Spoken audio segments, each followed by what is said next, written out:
Lesson 4 dari buku The Master Key System. Sebelumnya saya bacakan, ini ada quote yang sangat bagus dari William, yaitu bahwa tidak ada kebenaran yang lebih tinggi daripada bahwa kualitas pikiran yang kita miliki berkorelasi dengan hal-hal eksternal tertentu di dunia di luar diri. Inilah hukum yang menguasai kita tanpa kita bisa lepas darinya. Dan hukum ini, korelasi antara pikiran dengan objeknya, telah membuat orang sejak zaman dahulu kala percaya bahwa pemeliharaan khusus dari Tuhan. Dari hukum ini, korelasi antara pikiran dengan objeknya telah membuat orang sejak zaman dulu kala percaya pada pemeliharaan Tuhan. Itu ya, quote-nya sangat bagus. Oke, sekarang kita lanjutkan di lesson 4, yaitu membalikkan proses dari sebab ke akibat. Jadi temanya adalah membalikkan proses dari sebab ke akibat. Baik, saya bacakan dulu pengantarnya. Di sini saya sampaikan lesson 4. Bagian ini akan menunjukkan mengapa pikiran, tindakan, atau perasaan Anda merupakan indikasi dari siapa Anda. Pikiran adalah energi, dan energi adalah kekuatan. Semua agama, sains, dan filosofi yang digunakan untuk memahami dunia ini sebenarnya berdasar atas manifestasi energi ini, bukan energi itu sendiri. Karena itulah dunia terbatas pada akibat, sementara sebabnya diabaikan dan disalahpahami. Itulah sebabnya ada Tuhan dan setan di dalam agama, ada positif dan negatif di dalam sains, serta ada baik dan buruk di dalam filosofi. Master Key membalikkan proses itu. Yang diperhatikan justru hanya sebab, dan kisah-kisah yang dikirimkan oleh para siswa sungguh luar biasa. Semuanya menunjukkan dengan pasti bahwa dengan menemukan sebab, mereka memperoleh kesehatan, harmoni, kelimpahan, dan apapun lainnya yang diperlukan untuk kesejahteraan dan kebahagiaan mereka. Kehidupan bersifat ekspresif.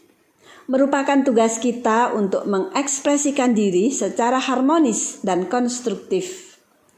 Kesedihan, kesengsaraan, penderitaan, penyakit, dan kemiskinan bukanlah kebutuhan, dan itulah yang terus-menerus kita halau. Untuk proses penghalauan ini, kita perlu melampaui batasan-batasan yang ada. Orang yang telah memperkuat dan memurnikan pikirannya tidak perlu berurusan dengan hal-hal kecil. Orang yang telah memahami hukum kelimpahan akan segera pergi ke sumber persediaan.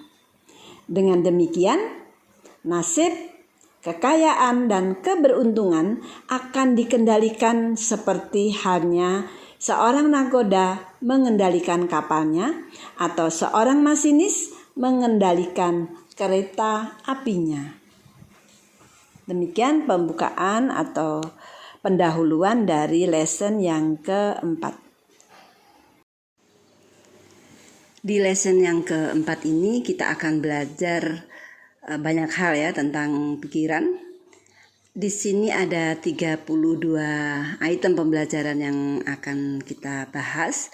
Tetapi Bunda tidak akan lagi baca item-item nomor urutnya nggak usah kita bacakan ya, supaya kita menangkap intisari dari apa yang ditulis oleh Charles F. Haanel ini dalam bukunya The Master Key System.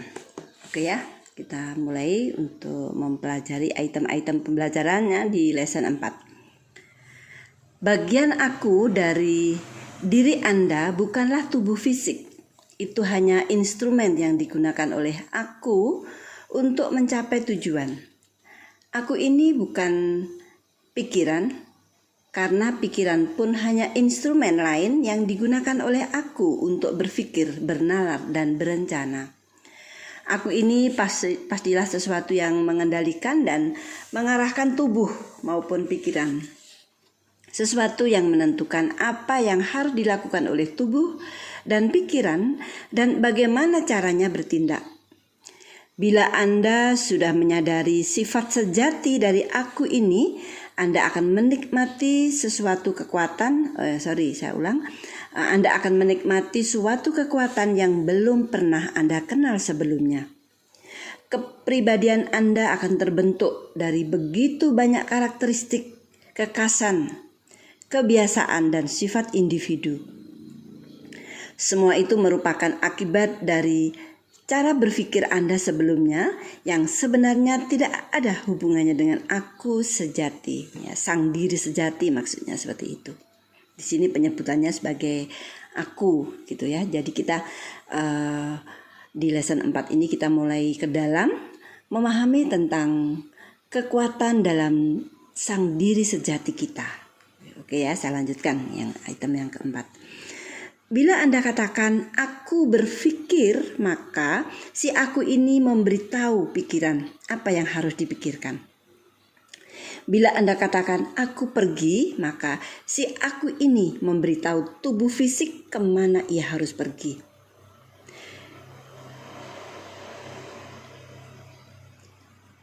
Sifat sejati dari aku ini adalah spiritual dan merupakan sumber kekuatan real yang mendatangi manusia, baik laki-laki maupun perempuan, bila mereka tidak menyadari sifat kesejatiannya. Kekuatan terbesar yang paling luar biasa yang diberikan pada sang aku ini adalah kekuatan untuk berpikir. Tetapi hanya sedikit orang yang tahu bagaimana caranya berpikir secara konstruktif atau dengan benar, sehingga mereka hanya meraih hasil yang biasa-biasa saja. Sebagian besar orang membiarkan pikirannya berdiam di dalam tujuan-tujuan yang egois. Itulah hasil yang tak terhindarkan dari pikiran yang kekanak-kanakan. Bila pikiran menjadi matang, ia akan memahami bahwa benih kekalahan justru berada di setiap pikiran yang egois. Pikiran yang terlatih mengetahui bahwa setiap transaksi harus membawa manfaat bagi setiap pihak yang entah bagaimana terkait dengan transaksi itu. Ya, jadi di sini mulai jelas ya bahwa ketika kita egois kita akan mengarah kepada kekalahan. Nah, jadi dari setiap transaksi harus ada atau harus membawa manfaat bagi setiap orang. Nah, ini yang harus digarisbawahi ya oleh setiap networker ya, oleh setiap orang, oleh setiap individu, bahkan juga oleh setiap pengusaha ya. Jadi ketika ada transaksi, jangan lupa transaksi itu harus membawa manfaat bagi setiap pihak yang terlibat entah bagaimana terkait dengan transaksi itu. Nah, ini harus dipahami ini ya. Oke, saya lanjutkan.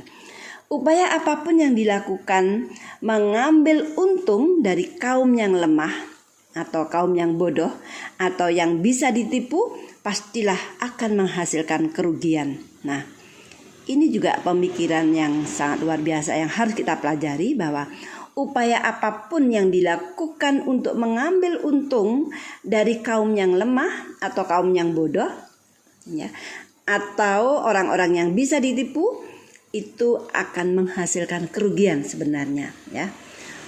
Kalaupun sang penipu itu sementara mendapatkan keuntungan, tapi itu hanya sifatnya sementara dan itu akan menyeret dia, karena di sini nanti kita akan belajar tentang kekuatan-kekuatan yang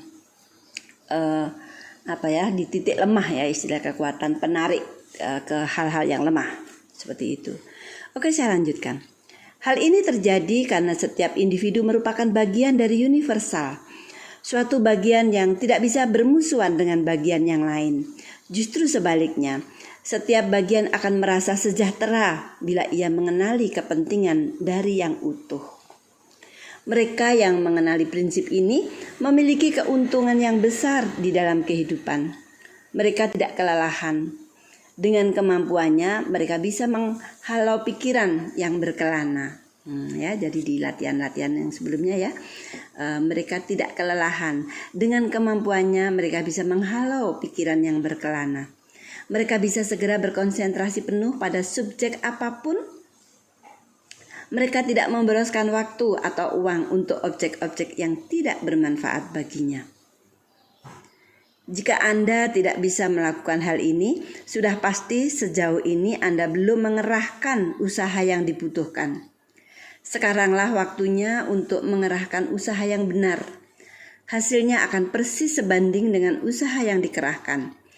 Salah satu afirmasi terkuat yang bisa digunakan untuk memperkuat kemauan dan mewujudkan kekuatan untuk meraihnya adalah ingin menjadi apapun aku bisa. Nah itu jadi afirmasinya, ingin menjadi apapun aku bisa.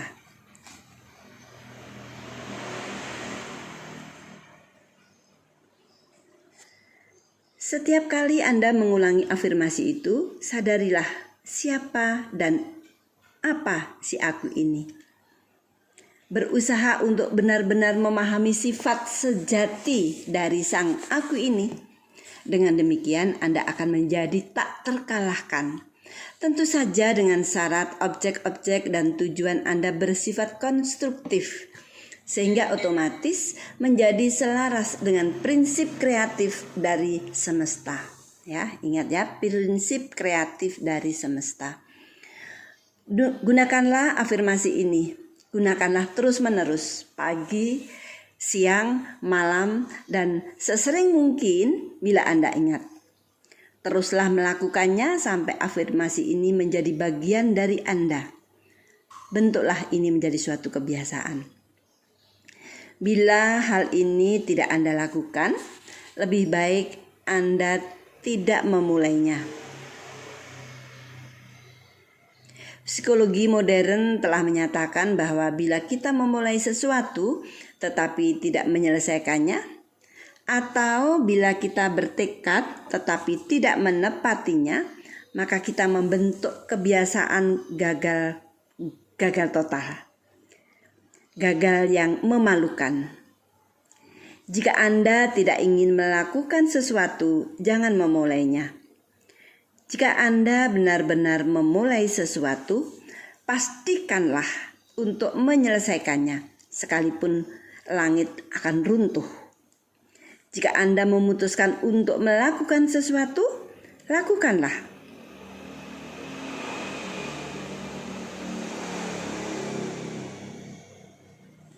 Jangan biarkan apapun atau siapapun menghalangi. Sang aku di dalam diri Anda sudah bertekad dan keputusan sudah diambil. Dadu sudah dilempar. Jadi tidak perlu ada alasan lagi. Jalankanlah ide ini dan mulailah dengan hal-hal kecil yang pasti bisa Anda kendalikan. Berlahan-lahan tingkatkanlah usaha Anda. Tetapi apapun yang terjadi, jangan pernah membiarkan sang aku Anda ini diabaikan. Anda akan mendapati bahwa Anda lambat laun akan dapat mengendalikan diri. Dan yang menyedihkan, banyak orang, baik laki-laki maupun perempuan, mendapati bahwa lebih mudah mengendalikan suara kerajaan daripada mengendalikan diri sendiri. Bila Anda telah belajar mengendalikan diri sendiri, Anda akan menemukan dunia di dalam diri yang mengendalikan dunia di luar diri. Anda akan menjadi tak terkalahkan. Manusia dan benda akan merespon setiap keinginan Anda. Walaupun tampaknya Anda tidak mengerahkan usaha apapun. Sebenarnya hal ini tidak terlalu aneh dan mustahil. Bila Anda ingin bahwa dunia di dalam diri dikendalikan oleh aku, dan aku ini adalah sebagian atau yang menyatu dengan aku yang tak terhingga, yang merupakan energi atau spiritual yang biasanya disebut Tuhan. Ini bukan hanya sekedar pernyataan atau teori yang dibuat untuk mengkonfirmasi atau membentuk sebuah ide. Inilah kenyataan yang telah diterima oleh pemikiran religius terbaik dan pemikiran ilmiah terbaik. Herbert Spencer menyatakan, di tengah semua misteri yang mengelilingi kita, tidak ada yang lebih pasti daripada hal ini, bahwa kita senantiasa berada di hadapan energi tak terhingga yang abadi. Dari situlah segala sesuatu bersumber. Pada pidato sambutan di hadapan para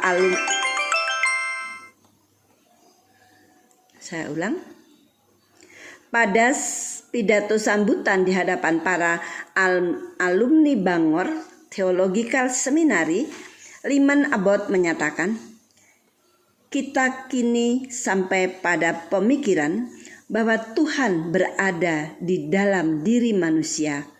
Tuhan bukan bekerja pada manusia dari luar, tetapi bekerja dari dalam diri manusia.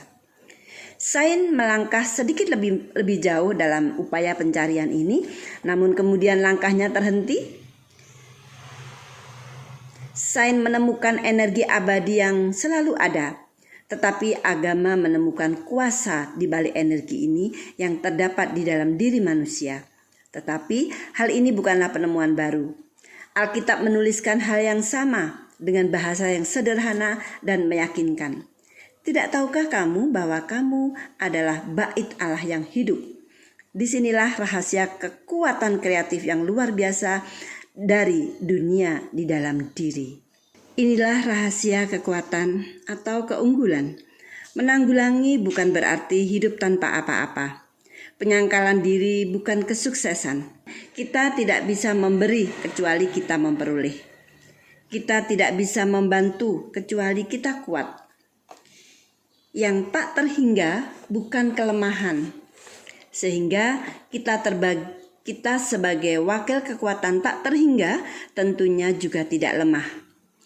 Jika kita ingin melayani orang lain, kita harus memiliki kekuatan yang lebih besar.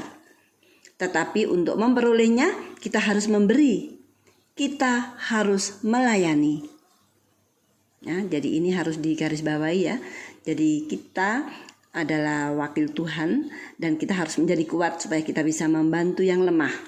Nah, kuncinya adalah jika kita ingin melayani orang lain, kita harus memiliki kekuatan yang lebih besar. Dan itu bisa ya, karena kita bisa terhubung dengan Yang Maha Kuasa ya, kita punya iman. Dan untuk memperoleh kekuatan itu, kita harus memberi. Dan kuncinya adalah kita harus melayani. Oke, saya lanjutkan. Semakin banyak kita memberi, semakin banyak kita akan memperoleh. Kita harus menjadi saluran supaya universal kita mengekspresikan aktivitas. Universal senantiasa berusaha untuk mengekspresikan diri dan melayani. Ia mencari saluran di mana ia harus menemukan aktivitas terbesarnya, di mana ia bisa melakukan kebaikan tersebar di mana ia memberikan pelayanan terbesar kepada umat manusia. Universal tidak bisa berekspresi melalui Anda selama Anda sibuk dengan rencana dan tujuan Anda sendiri. Tenangkan perasaan, carilah inspirasi. Fokuskan aktivitas mental pada apa yang ada di dalam diri. Nah, ini harus diperhatikan ya. Jadi tenangkan diri Anda, carilah inspirasi dan fokuskan aktivitas mental pada apa yang ada di dalam diri. Berdiamlah di dalam kesadaran kemanunggalan Anda dengan Yang Maha Kuasa. air yang tenang pasti dalam. Renungkanlah berbagai kesempatan Anda memiliki akses spiritual ke sana karena kekuatan Sang Maha Kuasa. Visualisasikan peristiwa, lingkungan, dan kondisi yang bisa dibantu diwujudkan melalui hubungan-hubungan spiritual ini. Sadarilah fakta bahwa esensi dan jiwa dari semua hal itu bersifat spiritual. Sadarilah bahwa spiritual ini real, karena ia adalah kehidupan dari semua yang ada. Bila spirit ini pergi, maka kehidupan akan pergi. Yang ada adalah kematian. Yang ada menjadi tiada. Semua aktivitas mental ini berhubungan dengan dunia di dalam diri. Dengan dunia sebab. Kondisi dan lingkungan yang dihasilkan merupakan akibat. Ya, ini penting ya, saya ulangi. Semua aktivitas mental ini berhubungan dengan dunia di dalam diri, dengan dunia sebab. Kondisi dan lingkungan yang dihasilkan merupakan akibat. Dengan demikian Anda menjadi seorang pencipta. Inilah tugas yang penting. Semakin tinggi, semakin hebat, semakin besar, semakin mulia cita-cita yang bisa Anda miliki, semakin penting tugas Anda. Bekerja terlalu berlebihan atau bermain terlalu banyak atau beraktivitas fisik yang terlalu berlebihan akan menghasilkan kondisi apatis, mental, dan stagnasi.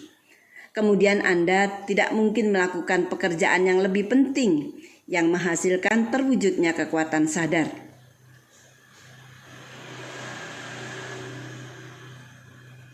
Karena itu, kita harus sering mencari keheningan.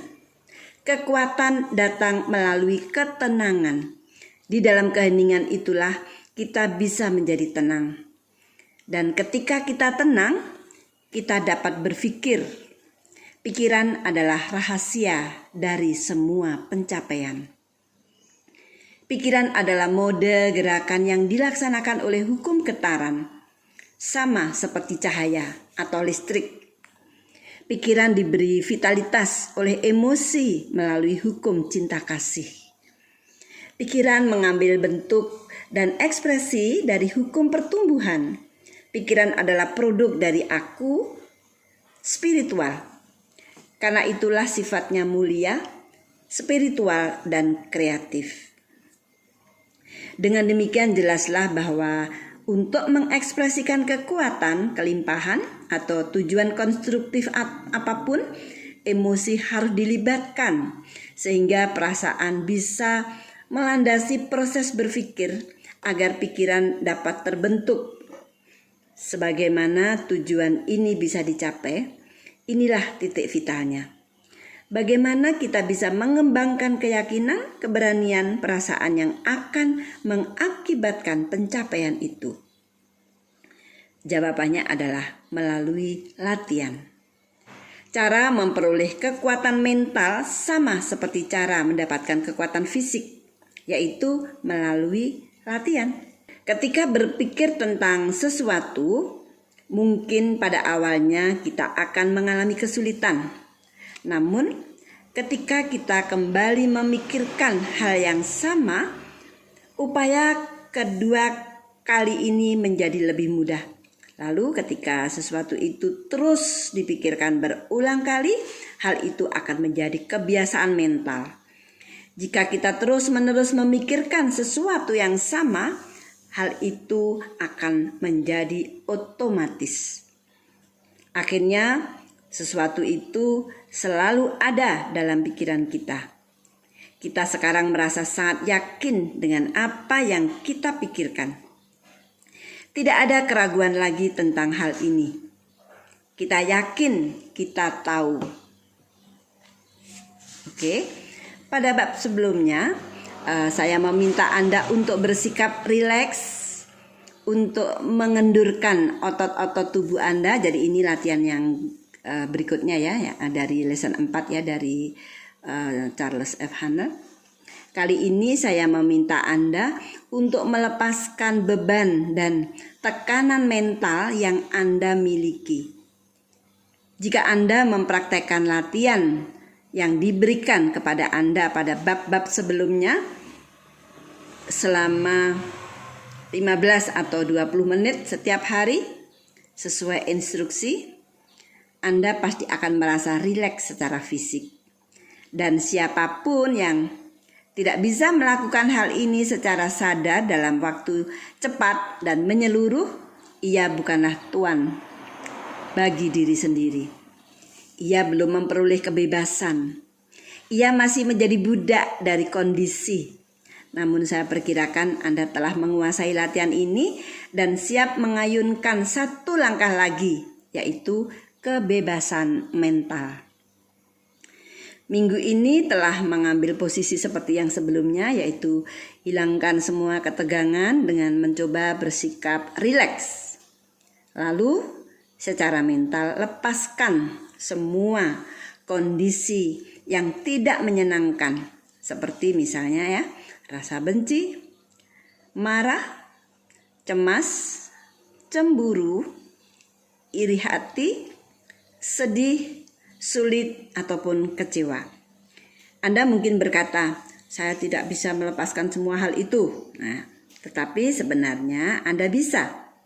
Anda bisa melakukannya dengan secara mental, memutuskan untuk melakukan dengan niat disengaja dan ketekunan yang terus diupayakan.